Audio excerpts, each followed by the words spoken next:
Hey, Fire Yoga. The flame is my friend. Become merged with it. You don't become one with the flame because that would consume you. I think you just merge with it and always respect the flame because it will bite you. But if you are relaxed and kind towards the flame has no desire to kill anybody, but it does sometimes, unfortunately. But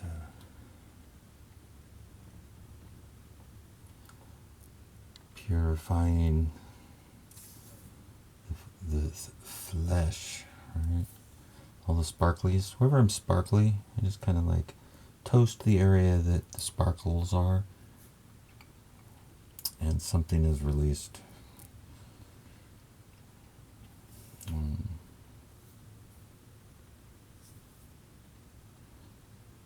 Especially when my ears are ringing. Ooh, it sizzled. Hey, a little sizzle there. We have sizzle, I repeat, we have sizzle. Get that spot more.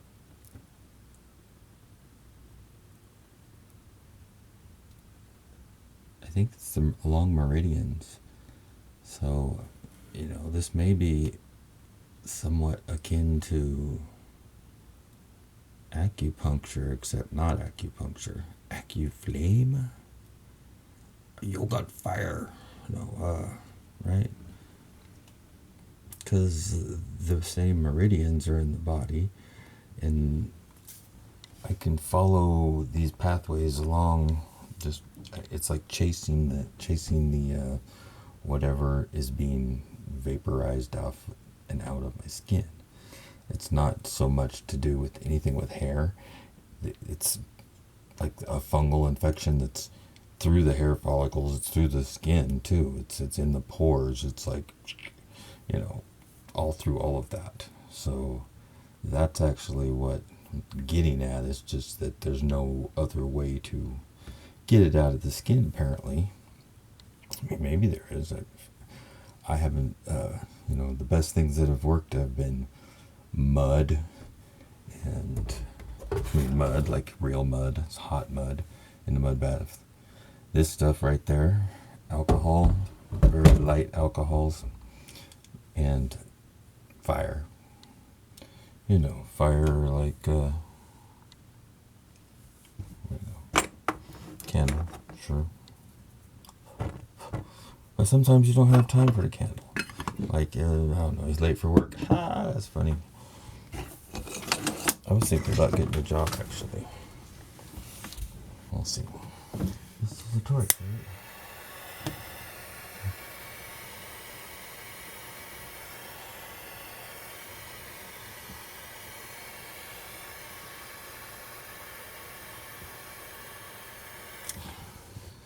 Evidence of this stuff being in people's skin, it's that red peaked look, and it's kind of in the cheeks, and then it'll spread on some people. Their whole face looks like that, and other people you can kind of just see it on their cheeks and across their bridge of their nose. It's like their skin looks a bit off in that area. That's where it starts out, and then it spreads. It could be more than that, of course. But dry, kind of dry, high cheek areas. That's the fibrous fungus growth, whatever it is. It's either a toxin or it's a fungus, combination of both. I don't have a scanning electron microscope, nor do I have a prismatic microscope, so I can see things that small. Check out the big brain. Thank you, Raymond Royal Rife. He's one of my heroes. Anyway, enough nerd stuff. Yeah. So this fiber fungus growth, or it's triggered growth. I mean, I've said this like many times, but I remember in the 80s, unfortunately, or maybe fortunately, I remember in the 80s hearing or reading, possibly. I can't remember the form in which I saw or got this information. It was from an article, though. I want to say it was on a video, but I'm not sure what. It may have been like Omni magazine or something. But anyway, that they could use radio waves. Is it radio waves or microwaves? So that was a long time ago. And I should try and look up that article sometime. Maybe I can find it. But anyway, the gist of it was they could cause mushrooms to grow using microwaves and at the right frequencies. And the speculation was that that's why mushrooms grew at night, because the cosmic background radiation could penetrate to the earth and give them the dark light that they needed to grow. Because during the day the sun was too much of the other charge or whatever, and it blocked out that cosmic background radiation, so that's why they didn't grow in the day, even if the sun wasn't hitting them. Something like that. I don't even know if that's true. I have to check into a lot of shit just to say anything without talking out my ass. Okay, but anyway, they could make mushrooms grow. So fungal infections are something, yeast especially, right? Candida, whatever. I mean, it's not speculation or going out in some wild conspiracy theory to say those things exist, nor Lyme disease, nor things like Lyme disease. And neither is it, speculation to say that we're immersed in high-frequency microwave radiation 24 hours a day, 7 days a week now.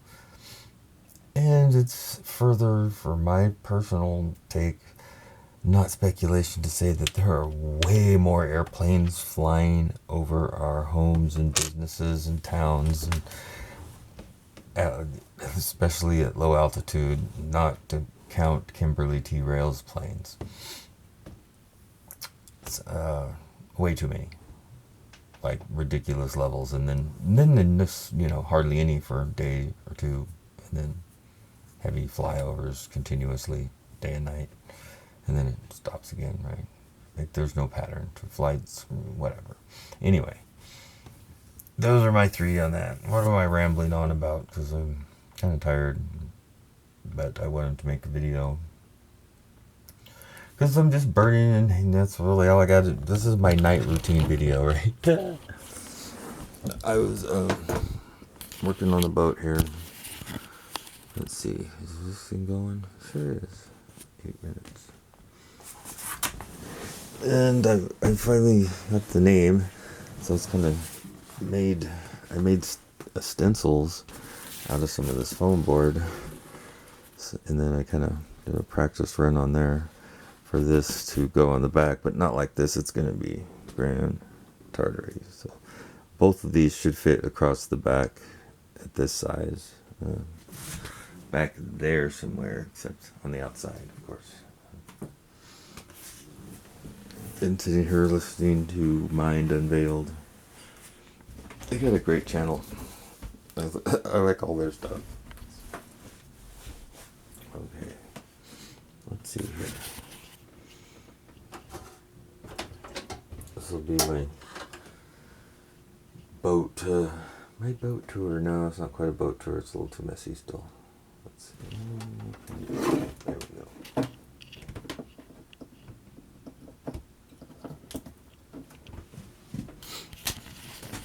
I put this motor in. I hope it stays put.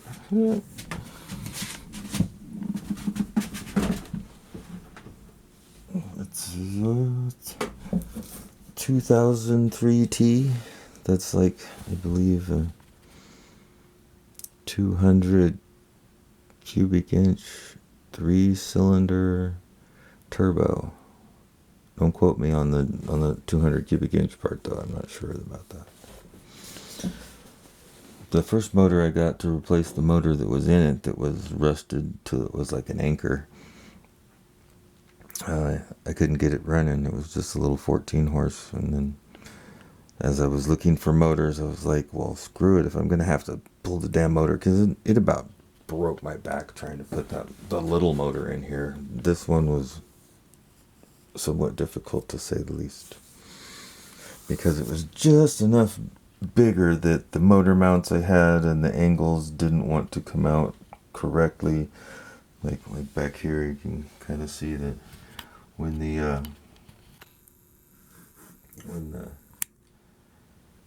when the transmission was at the right height and close to the correct angle, it was quite a ways up here in the front.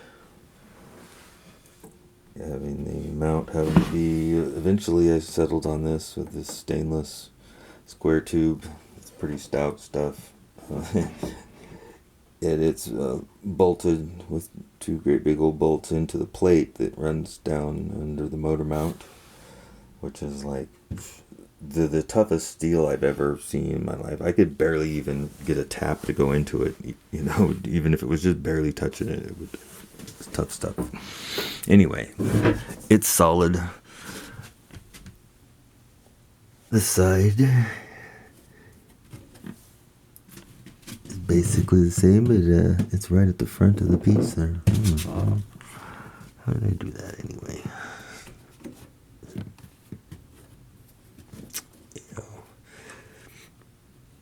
And then I've sprayed out undercoating over it so they don't rust, because these are like structural steel eye bolts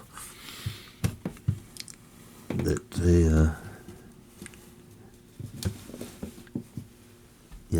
managed to bolt into the pieces of the other motor mounts that came with this motor. And these motor mounts I had, but then the rubber parts separated where the glue bonding was, and so I wrapped them both with hose clamps and clamped them down really tight. So I'm going to go on record and say that they're tougher than they were when they were new at this point, because they are clamped down. And this one's got a great big old U-bolt clamp on it as well, just because. And back here, back here I had to build up. I can't see this well there. And then I had to cut it back and then build up underneath with pieces of wood. And I need to put another layer of fiberglass over this, really, because that looks kind of. I think I'll do that. And then give it some fresh paint so it looks nice. And it's not going to have any little water leak issues getting on those pieces of wood. Not water leak, but it is a boat. Water does collect. Okay. Anyway, I've got to go back there and since I'm on a boat, I'm like, how do I ground, right? So I guess I'm gonna think that maybe the grounding that you get from Earth, being on the Earth ground, it's always better where there's moisture. So maybe it's quite literally that ground is actually the sea.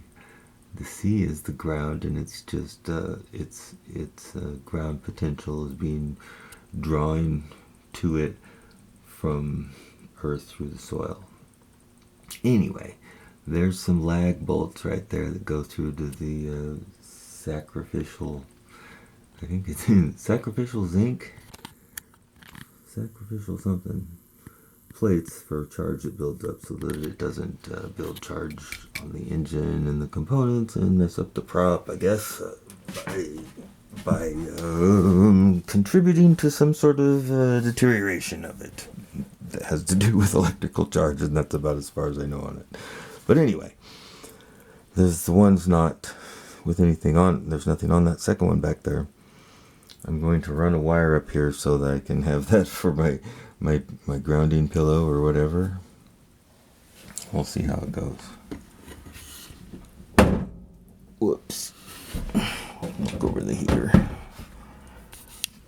Here's the kill switch cable. Come here. I thought I could pull it with one hand. Yeah. Hey, it moves. Okay. Yay.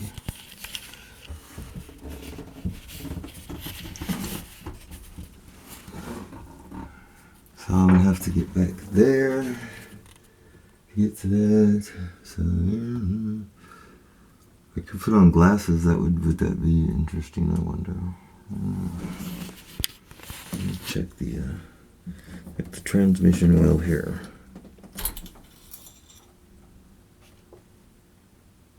Looks like it's full right to the mark. Very good. And there's the this is really what took a long time, was aligning this transmission. I haven't turned this at all in like months.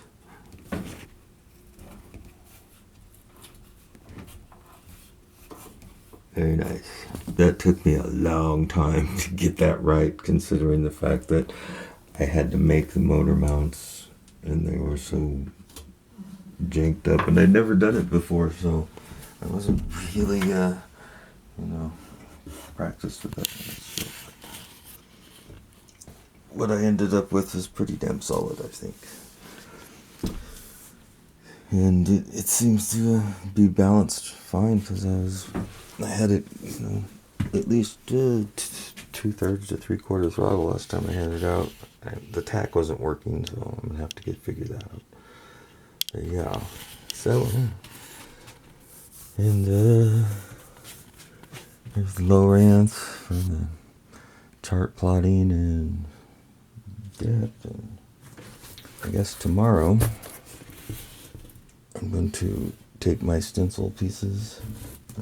I'm sitting over there. And put that on the back, so it's named Grand Tartary. And I guess that's all for now.